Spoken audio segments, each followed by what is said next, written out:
Hello, my beautiful people. Thanks for visiting Docentes DigitalesTV. In this video, we're going to do the feedback for the previous episode.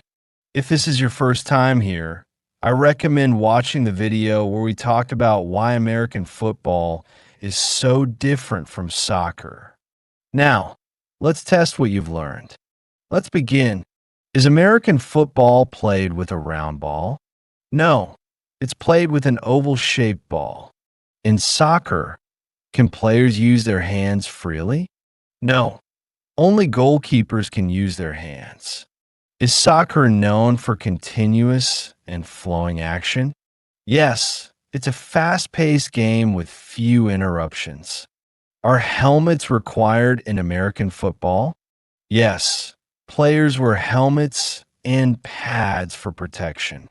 In American football, is the game played in short, strategic plays?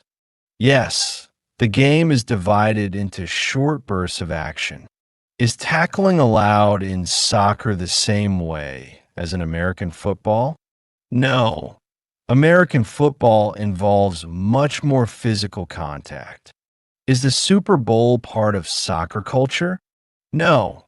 It's the championship game of American football.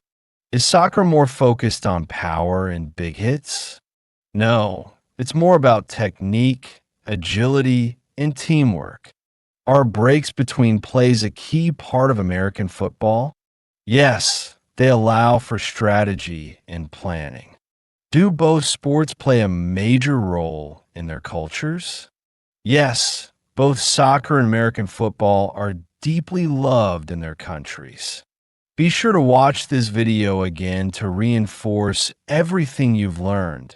And don't forget to subscribe to our channel so you're always ready for the next lesson in this amazing series on English and American culture. See you in the next adventure.